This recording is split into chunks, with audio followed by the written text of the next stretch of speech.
think that the gender ideology movement is a great example in terms of what's happening in the US and also abroad. But when we started that, there were very few that were willing to speak out on the fact that men can't become women.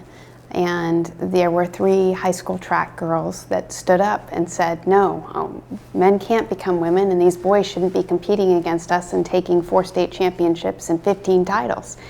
As a result, more people started hearing those stories. Legislators in other states heard the stories and they said, we don't want this to happen here. Other women began to hear and start to put together, wait a minute, if gender identity moves forward, it will be women and girls who suffer the most because there are legitimate biological distinctions. We litigated these cases for over 10 years and these issues, and that's nothing compared to what we see someone like William Wilberforce, who spent 40 years to prevail.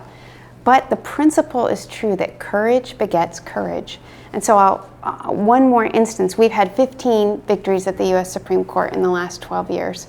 And one of those, though, started almost at our very beginning, 30 years ago. It was a case called Hurley, and it involved free speech.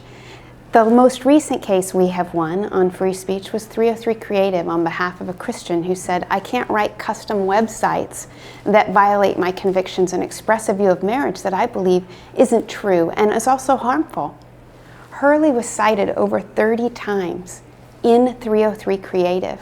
So each one of us has an obligation and a privilege to stand in these moments for our rights. And we shouldn't just think about it as for ourselves, but for future generations. So I am filled with great hope about what the future holds. We've talked about Dunkirk, and we know that more and more people are getting fed up. And so again, I would just emphasize, there will be some who suffer. There already have been some who have suffered in that 30-year battle that we had in the US. Some people have lost reputations. Some people have lost businesses and vocations.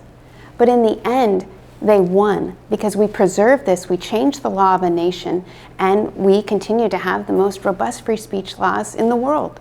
So I think we can do it, and I know that God will go before us to do it because we're on the side of truth.